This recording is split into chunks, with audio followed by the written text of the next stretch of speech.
up? Okay, what's going on, y'all? We are here for In the Huddle. We got my man, Dr. Eric Eager. We got wide receiver one, Miles Gorham. We are going to talk about the Vikings this season, where it all went wrong, and really whatever else we feel like talking about tonight. We got an agenda. We might stick to it. We'll probably be taking your questions. We're very excited. Dave is switching the scene, but that's it. Dave, hit the rolling. Let's do this thing. Around as Climbing the Pocket Network presents Jason and the boys talking everything Minnesota Vikings. Watch the countdown timer. Away we go again. Lost like I'm lost on purpose.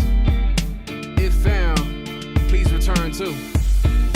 Girl, don't you know I'm lost on the road? I've been here before. When I get home, girl, don't you know I'm lost on the road? I've been here before. When I get home, my vision blurry, I'm paying the cost. I'm not enough. In fact, it's even better when you're not involved. When I miss your call, I feel that I evolve. Cause at your mention, I am more dependent than a college student on their parents, or an old person on their pension. Not to mention, when you hit me on WhatsApp without attention, and a bad booty bitch walks in, she looks tempting. Look, my Achilles heel is when I say what I feel, you say, baby, come home, and I don't think that I will, cause all this motherfucking stress is gonna get me killed. Woo. Girl, don't you know I'm lost on the road? I've been here before. When I get home, girl, don't you know I'm lost on the road? I've been here before. When I get home, Huddle around as Climbing the Pocket Network presents Jason and the boys talking everything Minnesota Vikings. No, I can't play these games. No, you can't disrespect and call me names. Sending me signals like you about to switch lanes. Well, go on, do your thing. Go on, do your thing. I mix champagne and propane, get lit. I'm trying to forget all the things that you said, all the things that we did. Girl, don't you know I'm lost on the road? I've been here before. When I get home, girl, don't you know I'm lost on the road? I've been here before. When I get home,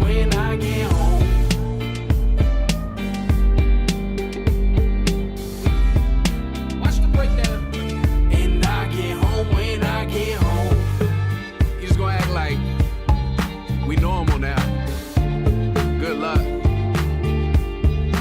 Don't you try to call me with that bullshit, telling me you're sorry. You act too quick.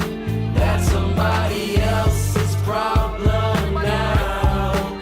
You're somebody else's problem now. Don't you try to call me with that bullshit, telling me you're sorry. You act too quick. That's somebody else's problem now. You're somebody else's problem now.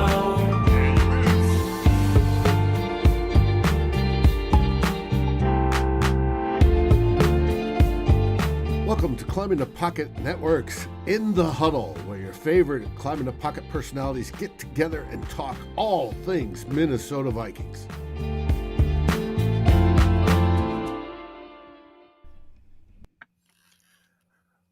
What's up, y'all? We are back. It is In the Huddle. Miles turning up.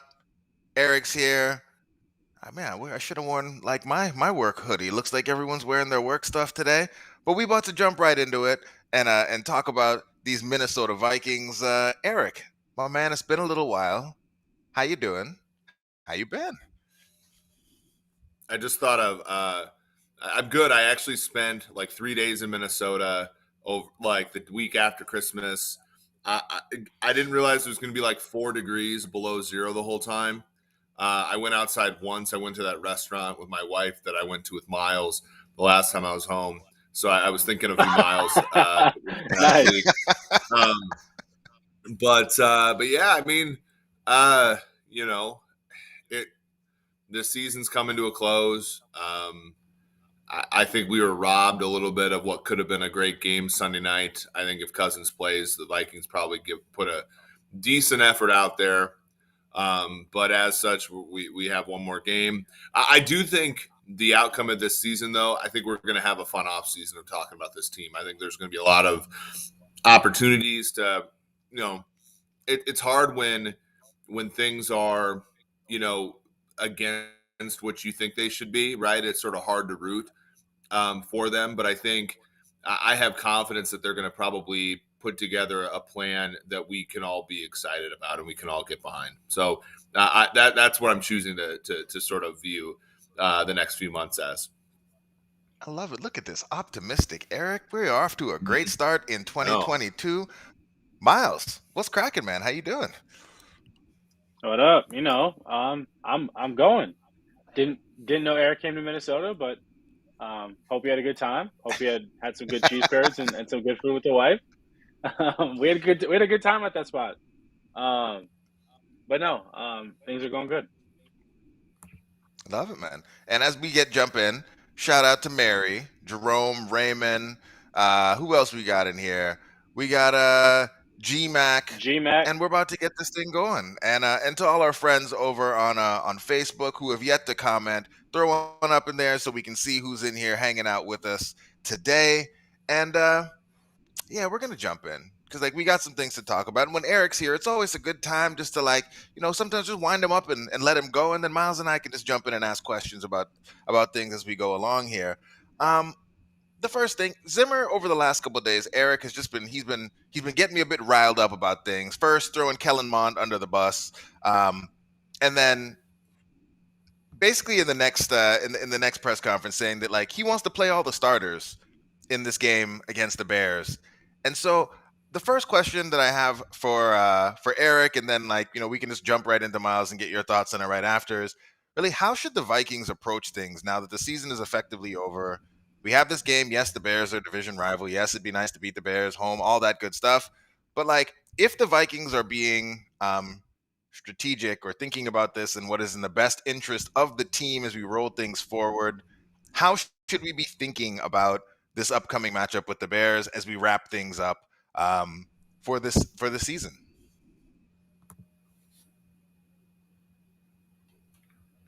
Who wants to go? Either of you. Miles, Eric. Yeah, I think the biggest. Go ahead. The thing that has tilted me so much about the way that Zimmer's acted is it didn't have to be this way, right? I think when we were all talking in the fall camp and stuff, Zimmer was coming off as sort of the big three that matter the most for the Vikings: Zimmer, Cousins, and Spielman. Zimmer was coming off as sort of the most reasonable of the bunch, right? He was talking about the vaccine. He was talking about, he was saying things that were rational. He said, look, we don't have great depth.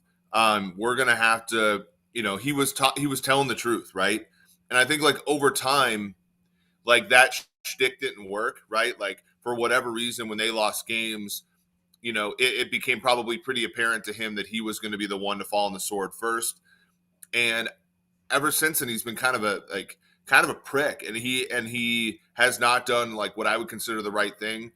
And I think the Kellen Mond thing, everybody's going to feel like that's trivial, and it certainly is to an extent, but it shows an organizational failure, and the reason why I think all three men have to go, because if Spielman drafted Mond and he wasn't worthy of this selection, then that's obviously on him, and it adds to the list of reasons why he might not be the guy. If Zimmer and his coaching staff have spent zero time developing Mond or sort of thinking about the future, then that's another reason he's got to go, right? Because Kellen Mond was supposed to be this sort of backup plan for two reasons. One of the reasons is so you don't end up with a guy like Sean Mannion starting a game that your quarterback gets COVID in, right? You look around the league and there are plenty of backup quarterbacks that these teams are proud of, and I think reasonably so, right? Jacoby Brissett's a backup that I think Miami's proud of. I think about Kansas City's proud of Chad Henne. There are plenty of good backups in this league, and unless you actually go develop one, you're not going to have one. And like, just like, coming up for air in week 17 and being like, oh yeah, Kellen hasn't really developed. It's like, that's a you problem, right? That's a symptom of not actually worrying about anything other than winning the next game in front of your face, which has been how this team has acted for 3 years now. And so not having depth and all that stuff, like, that's another part of the issue of Cousins, right? Like, they can't sign anybody because he's too expensive. So like, that was to me a tipping point where I was tilted more by how he treated Mond, in front of people. I was tilted because of what Mond represented as far as, their orientation towards winning and not winning. And I was tilted a little bit because, just because of, people's reaction to it, still carrying water for this team that hasn't given them a reason to for 2 years now. I mean, it's been longer than 2, I guess. Yeah, Miles, what about you? Like, what are your thoughts on like how this team should approach things, and just kind of what you're seeing coming out of, what was obviously a super disappointing performance versus Green Bay? Yeah, I mean, I think because with the Kirk Cousins situation, we expected that outcome on Sunday. Like, I don't think anybody's surprised by the outcome. I think people might still have a little bit of like a disappointment, but I don't think anybody's like truly surprised by what happened. So I think that made the blow easier, even if it is Green Bay. I think fans getting a like finite or a final solution or a final situation. Like, we don't have to go into week 18 now, like biting our nails. Can the Vikings win to potentially make the playoffs? I think once Kirk went out, I think fans kind of just brushed it off and was like, all right, it's finally done. We don't have to like continue to bite our nails every week and deal with this bullshit, because that's kind of what it's been all season, and some good, some bad, right? And so, to Eric's point, this has been one of my issues with Zim since he's been in Minnesota. When things don't go his way, he becomes a prick. He becomes an asshole. He starts poking and taking jabs that are unnecessary. And Kellen Mond might have been a by-proxy of that unnecessary jab. Zimmer getting asked at the wrong time about Kellen Mond. But I'm all for Zim being honest, but you don't need to – I'm not saying he essentially like trashed Kellen Mond, but he did not have to take that approach with the question about Kellen Mond the way he did. But so that's been some of my issues with Zimmer, is it's not him not telling the truth. I'm all for coaches telling the truth, but there's a way to go about telling the truth without trashing your player to the media. So that's where I wasn't a big fan of it. It is what it is. Like, life will move on. But that's just one of those things for me with Zim. He becomes an asshole when things don't go his way. And we always talk about maturity from players to like grow up and to like handle things better. And I view that same thing with Zimmer. Like, I don't think he doesn't have to always take the high road, but I don't think he definitely takes the low road, and you can see it on his face. You can see it on his comments. And so Patrick Peterson sounded like the head coach. I don't know if you saw Pat Pete's presser. Yeah. He sounded like the head coach. The way that he was in there and talking about things and like the future of the team and the soul searching that they need to do and all of those, he sounded like the person that was leading the full franchise. He sounded like you would expect your leader to sound. And Zim sounded a bit like a petulant child who was like, just kind of having a tantrum because things didn't go his way. And like, to be fair, he probably knows, like Eric said, that like it's not going to go well for him here in the next little bit if he doesn't already know that he's not going to be back. So like, there's an emotional component to it, but like, that's the job. You got to go in there. You got to be a professional. And like, if you're going to be a leader, you can't just go and like trash the people that like you're supposed to be leading because you had a bad day at the office. Like, that's not what it's all about. But the next thing I guess that people have turned to, now that we know that like obviously this experiment has been a failure, and I want to say that this experiment of the last 4 years especially has been a failure, and I don't want like us to try and change history in defense of any of these 3 main characters in this story. The Vikings went to the NFC Championship game. They went and got a quarterback, and when they got that quarterback, they sold that quarterback as the missing piece to get the franchise to a Super Bowl. That is what we were all told as fans, right? Since then, we've barely made the playoffs. We've barely had a winning record since then. And so the revisionist history, this is not a place we're going to be doing any of that. But what we can get into now is like, people want to do the pie charts of blame and all that.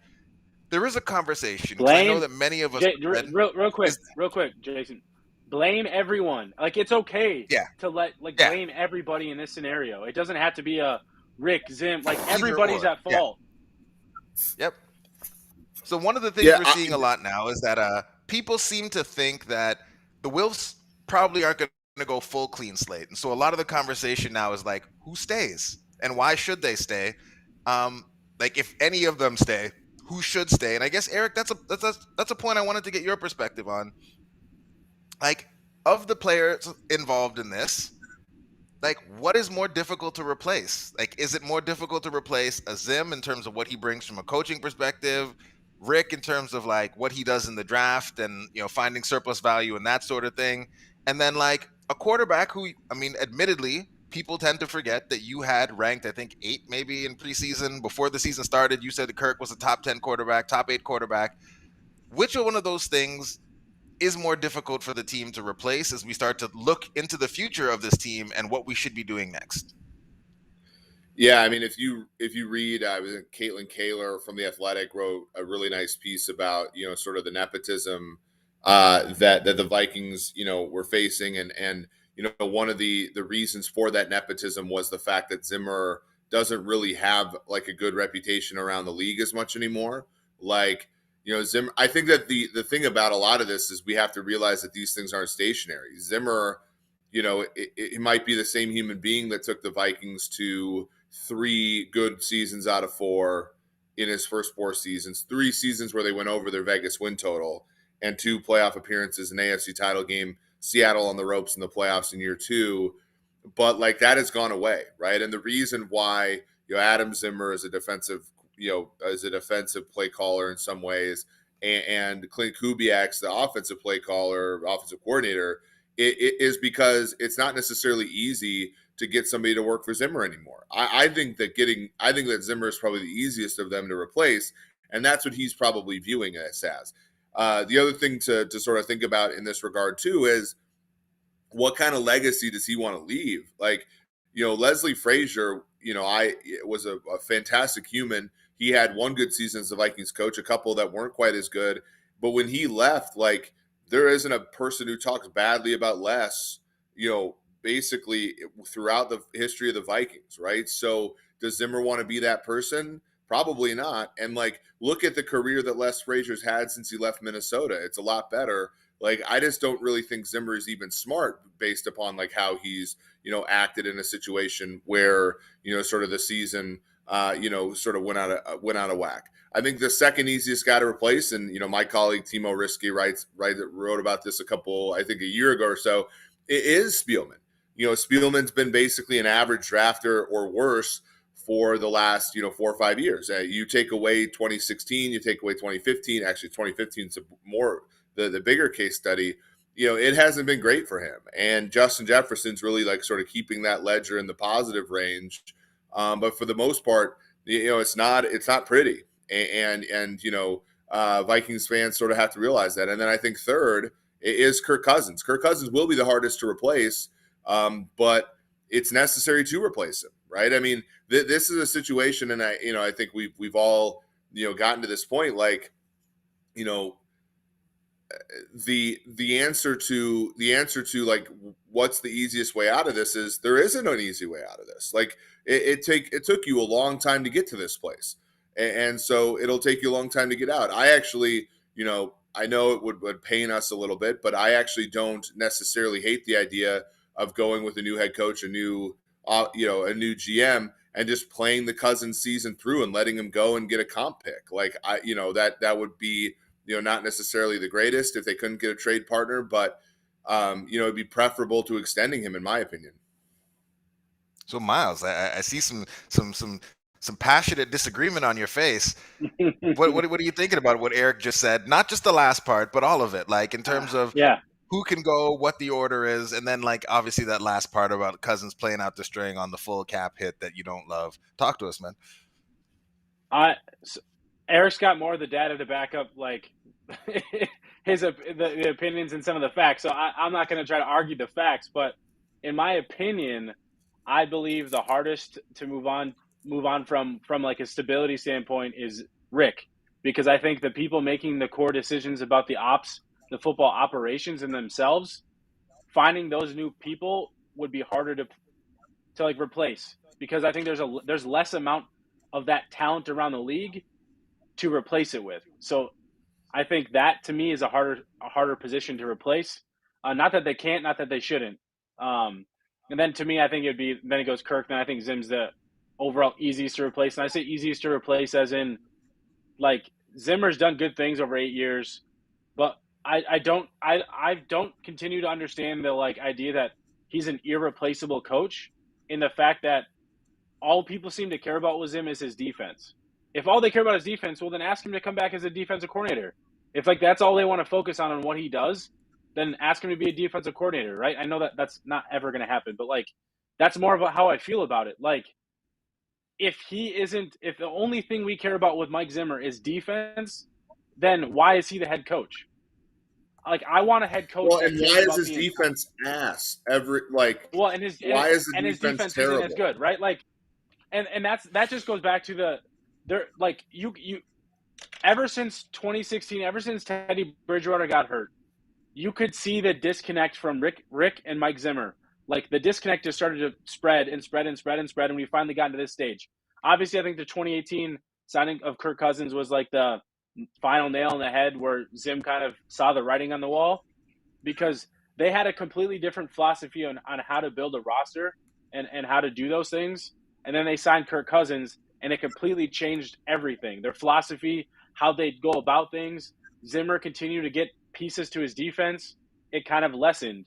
And Jason, I saw you say this on Twitter earlier. It's not just about like replacing Kirk Cousins. It's the idea that you can use the subsequent opportunities to like build out an entire roster around players, and like depth wise and all those things. I think you said it way better than I just did, but right, like it's definitely not just about like one player, but if that one player takes up so much money, like we've talked about this ad nauseum, right? Like we all know that situation, but that's why I feel like because of Mike Zimmer's situation and his focus on needing to be defense, I just think that we need to get to a point where Zim needs to go be a defensive coordinator, or go to another team that just needs a full tilt rebuild, like a Jacksonville Jaguars, like a Houston. I don't think Houston's going to fire Culley, but like a team like that, like one of those teams that just desperately needs to rebuild its entire franchise. Mike Zimmer can be that stabilizing force like he did in Minnesota, because he knows how to build from the ground up, just give me the bare minimum on offense, but at least let me build up my defense. And I think you're going to find a decent football team. Like, and early on in those expectations, that's fine.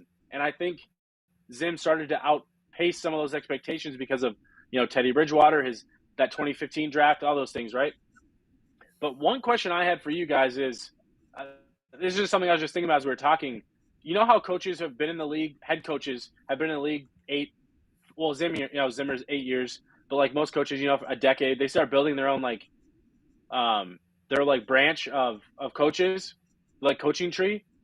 I would love to know like who you guys view as like Zimmer disciples from like a Zim coaching tree. Like, does Kevin Stefanski maybe sit in that realm a little bit? But other than Stefanski, I don't know Gunther? if I can like who. Right, like Paul Gunther, Yeah, I mean, like who really become like. And real quick, a two-part question. Like, what would you consider Mike Zimmer's like coaching tree? And then the second part of that is, if Zimmer were to go get a head coaching job elsewhere, who's going with him? Like currently on the staff. I think that's a great. I mean, you look at all the offensive coordinators they've had. Every single one has been a guy who either, who had more success away from, Zimmer, right? Like, so they had Norv. Norv was a head coach and a Super Bowl offense coordinator before he came here. Shermer was a head coach before he came to Minnesota, offense coordinator before then. Stefanski was on Brad Childress' staff before he was on Les's staff and before he was on Zim's staff.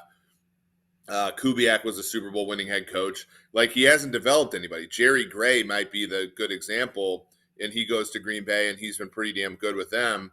Andre Patterson, somebody who came before. Andre Patterson was before Zim. Am I not mistaken? But even then, like, again, like no I don't one know. I don't think wants so. to hire Andre Patterson to be a D coordinator or a head coach either. So it really is a great question. And who goes with him? I think it's a Brian Kelly type situation where everybody sort of stays or leaves and goes somewhere else. I'm taking a look. No, it looks like Andre Only thing, Patterson did come yeah, with Zim. He was at yeah, UTEP he was at beforehand, so yeah. So UTEP.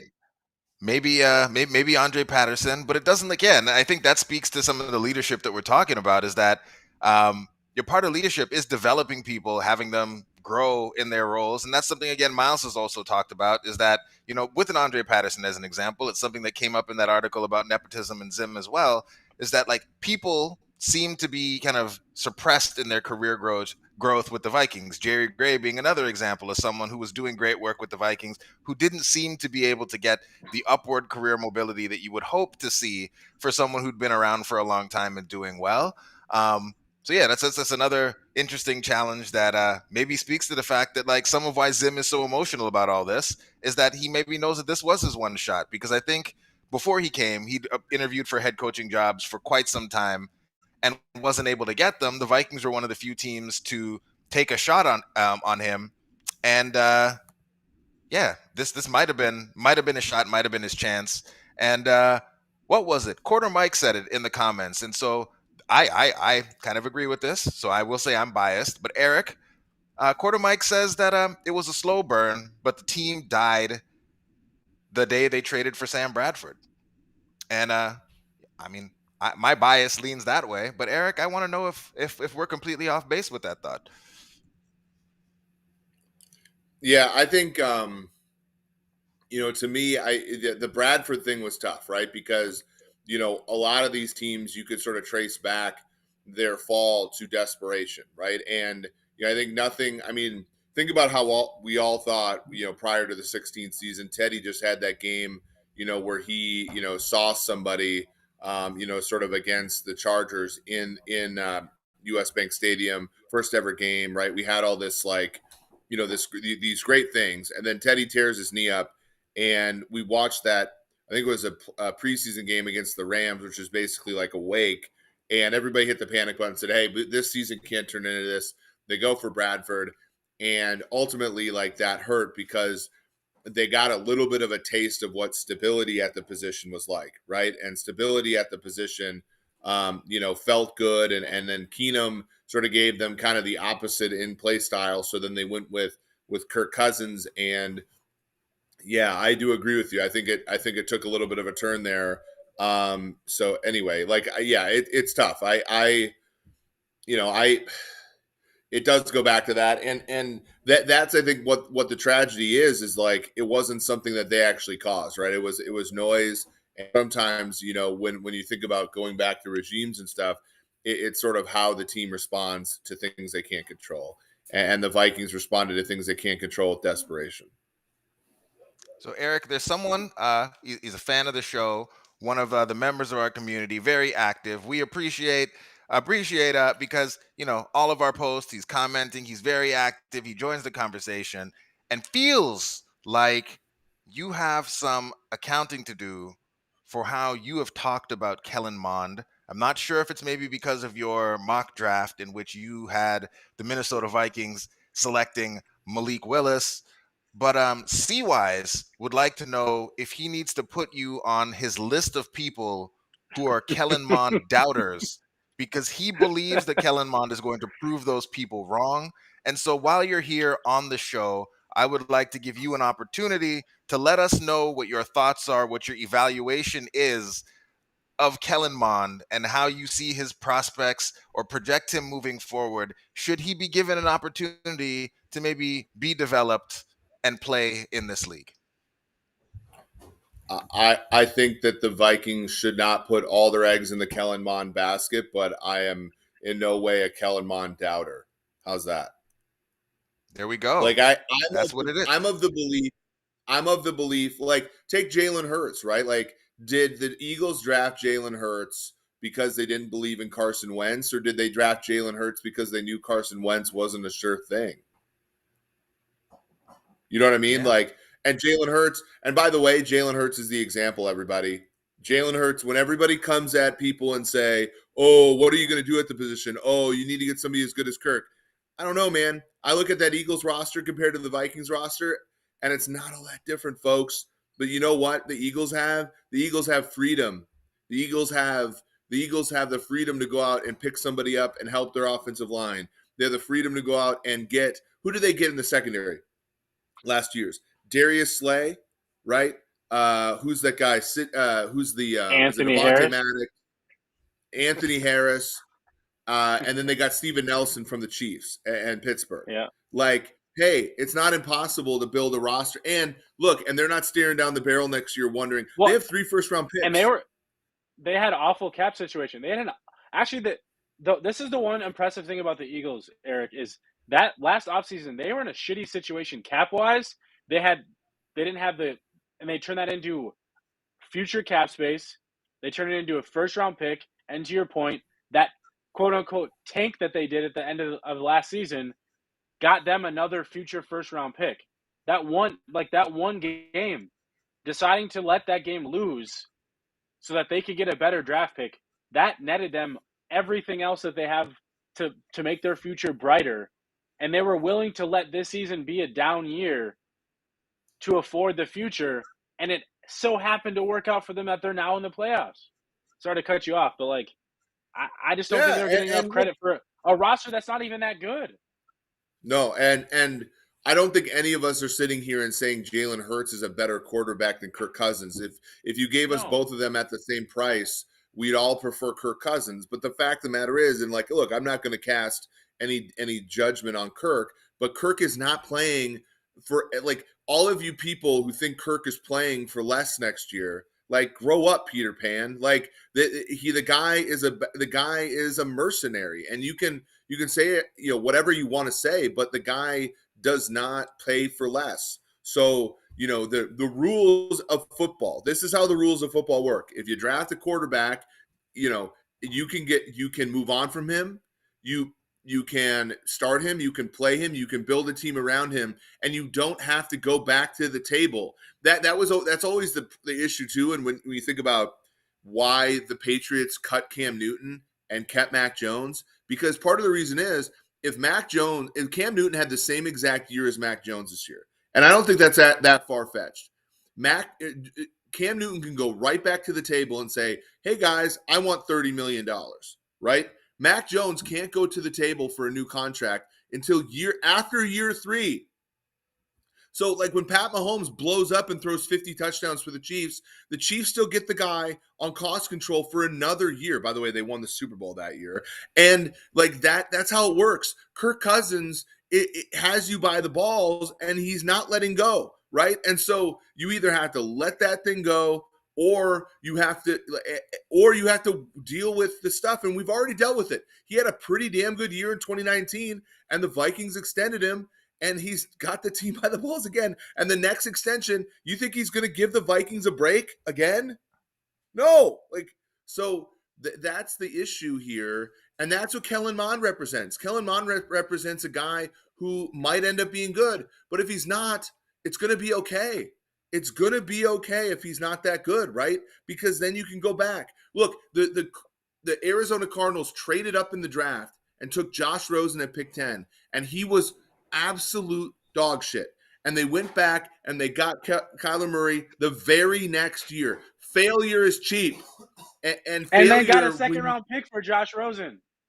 Thank you. Failure is cheap, and this is the biggest thing for Vikings fans too. And I need to harp on this because the biggest reason this fan base is fractured is because here's the other thing. Failure is unambiguous when it's a rookie quarterback. We all agree that Christian Ponder failed. We all agree. And you know what? They moved on from him 2 years after he took him to the playoffs and they got Teddy. The Kirk Cousins contract is a failure. And half the people can't even can't even recognize it because it's not wrapped in this super easy bow that is a rookie quarterback, right? And that's what makes this whole thing tough, and that's what makes this whole thing stupid, because it makes paralysis by overanalysis. It makes 4 years in, and they've made the playoffs one time, and they were the 6th seed. And they've made, and since then, they added another seed to the playoffs, and they still can't make the playoffs. And to the point about the Kirk Cousins contract, if Kirk Cousins was making what he makes on a 5-year extension, 6-year extension, you wouldn't hear me bitch about his contract. You know why? Because it adds protection and flexibility for the team so that they can go out and restructure his deal so that they can, like the Chiefs did this year, where you can literally go out and use that money and spend it to help fix the roster, and it doesn't kill you because then you still have more years to spread it out over. Like, when you do 2-year extensions, you can't touch the highest paid player on your team's money at all. And so when you can't touch a guy that makes $35 million a year, and next year the cap hit's going to be 45, when you can't touch those contracts, then you have to start touching the smaller contracts. We have to start touching more of those smaller contracts, and then that just adds more cap shittiness down the road. Like, it's just a microcosm of fuckery. Like when you can't help yourself with the most important player and person on your team. Sorry, Eric. I know your kids are back there, so I apologize. Like, when you can't do anything with the most important player on your team, and they're making that much money, all you do is put yourself in a harder situation. That makes everybody's job harder. Kirk makes his job harder. Zim's job's harder. Rick's job's harder. So, like, I'm all for players doing and taking as much money as they want to. So if that's what Kirk Cousins wants to continue to do, great. Let him do it, but let somebody else do that. Let somebody else be that problem again, because the Vikings don't need to continue down that problem, because then we're just going to be back in this same – like, they might make the playoffs next year because they extended Kirk, and they saved $10 million, $12 million. And so then they might sign a couple guys, and maybe they make the playoffs we can get some more next year. run-stuffing defensive tackles. Right. Like, so they can be the worst run defense in the league. Yes. Like, maybe it solves – maybe it's just a short-term solve, but, like, we'll be right back in the same situation in 2023. That is the situation that the Vikings keep putting themselves into. So if they want to continue down this road, if the Willis want to continue down this road, and they're getting told this is the best approach, they need to fire who the fuck's telling them that, because it is not the right solution. Well, it is for them, because they're trying to keep their job, and like, I'm sorry, but this is like, that. People, yeah. People pretend that this fan base has no influence. They're like, when people will mock the idea that the fan base's orientation has no influence over what the team does, and I think that's mostly true. But, like, the Minnesota fan base, this is Minnesota. This isn't New York. This isn't like LA, Chicago. The fact that this fan base continually comes back, the fact that this, media market, for the most part, I know you guys, I mean, obviously you guys are great. Matt, and, there are people that hold this team accountable, but, like, the fact that this media market is perfectly fine with mediocrity is a problem, right? Like, and I think that that's a big issue. And, and I think Zimmer and Spielman do make decisions that feed into that, right? And that is something that, that's why they have to go, because unless they go, there's not going to be, like, no one's going to be able to tell Rick Spielman, like, hey, it's time to think long term. It's time to think about the future here. He's going to continue to do stuff like trade a 4th-round pick for Chris Herndon, because his feet are always going to be over the coals. Mm-hmm. So, Eric, I know that you have another pod to get to, another show that you got to do, because this is your busy day. So thanks for coming on and making time. So I got another question for you. And Linda, to the ponder, would have really sucked if you didn't have Adrian Peterson. I view us as being in another version of the Adrian Peterson years right now, because Adrian was just good enough to keep us from getting a top-level pick over and over and over again. We were just like, we were mediocre then, just got there in a different way. Cousins, in a different way, is just good enough to keep us from really, really sucking, but also not good enough to, like, have us consistently be great, go to the playoffs, do any of those things. But that's an aside. Eric, one of the things that a lot of people want to know is, well, what are we going to do if we move on from Kirk Cousins? Like, what are we going to do? We need, like, what's the solution? Everyone's pointing out the problems. And so I guess my last question to you is, if it's up to you, how do we fix it? What do you do? How do you turn this thing around? People hate the idea of a rebuild or tanking or any of those words. People hate them.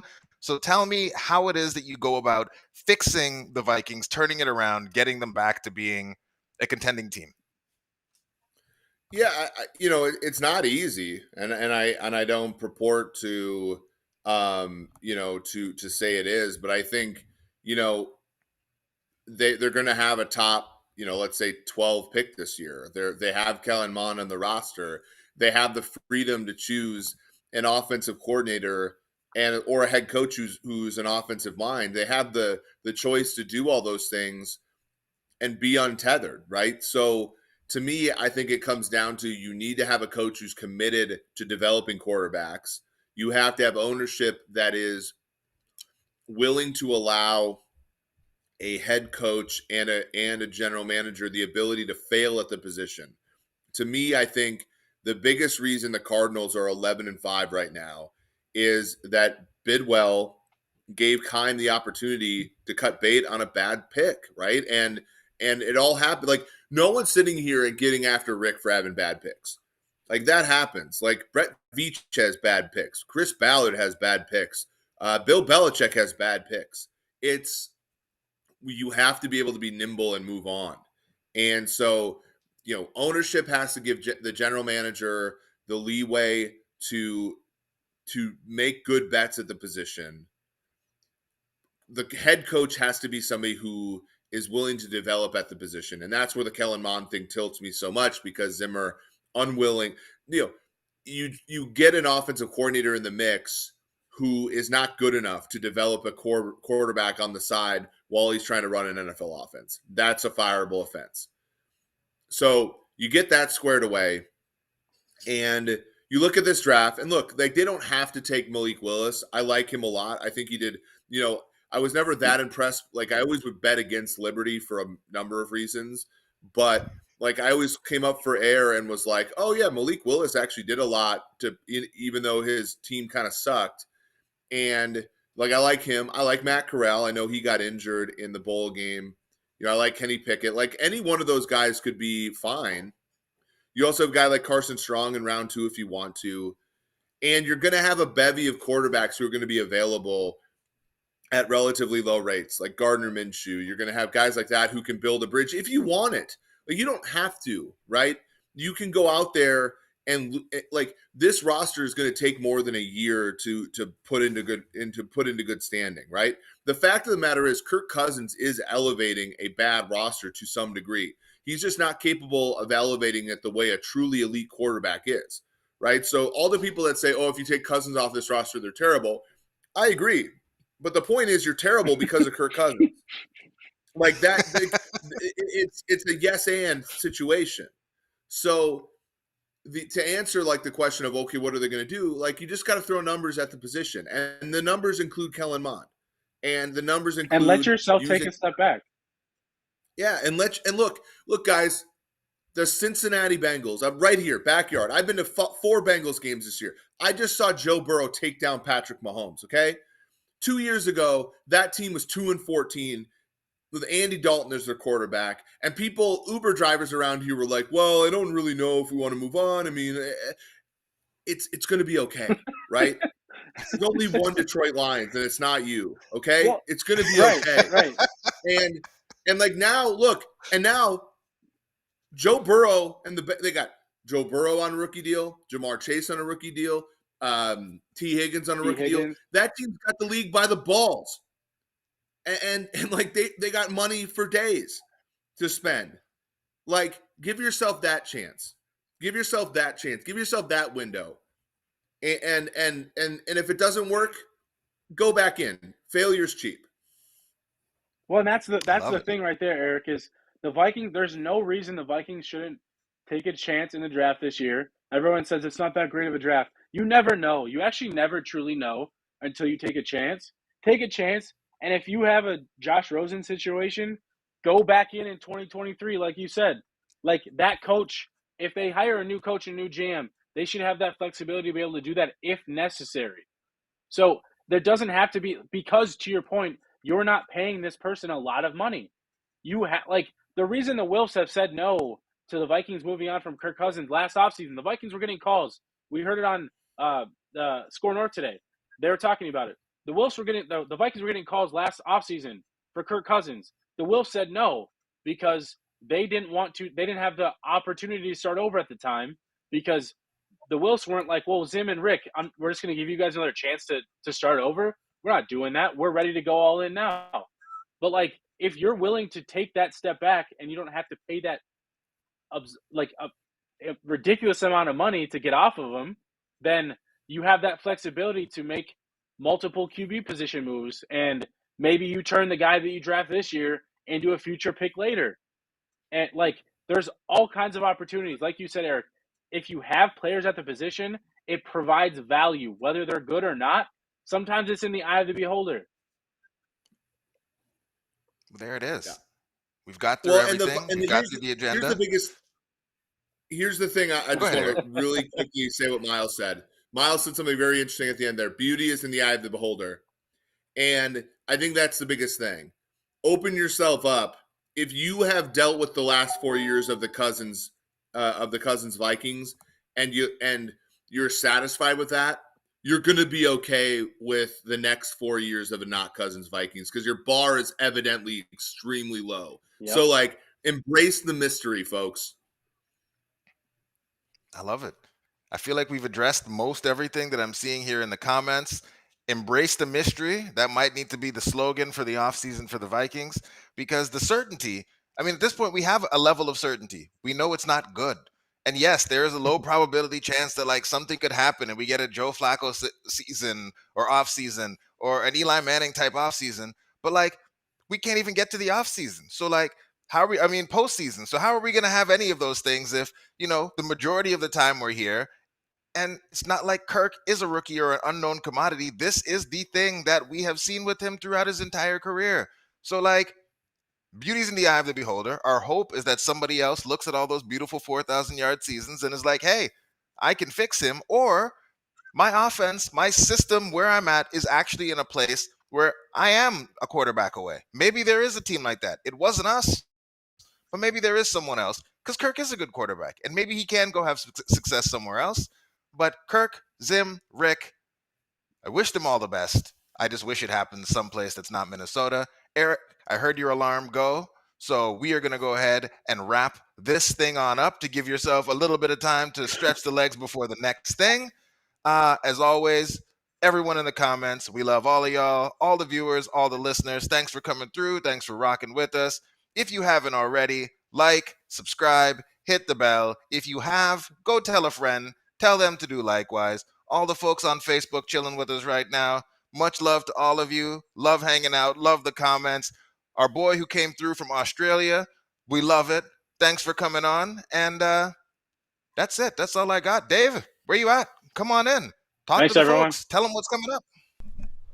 See you guys. Hey, tomorrow night we should have Vikings happy hour. Don't know what's going on yet. Haven't heard from the boys. So stay tuned. But tomorrow, Jason and I should do another Vikings Daily Sit Rep. Curious what we're going to be talking about. Tune in and find out. It's called a tease in the business. But that's it. That's all. Thanks for coming out, everyone. And that's it, Dave. Play the music. Skull!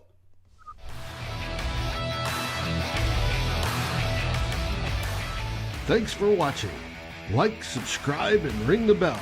And if you're listening on your favorite aggregator, make sure you rate us. And always feel free to join the conversation here at Climbing the Pocket. Skol, everybody.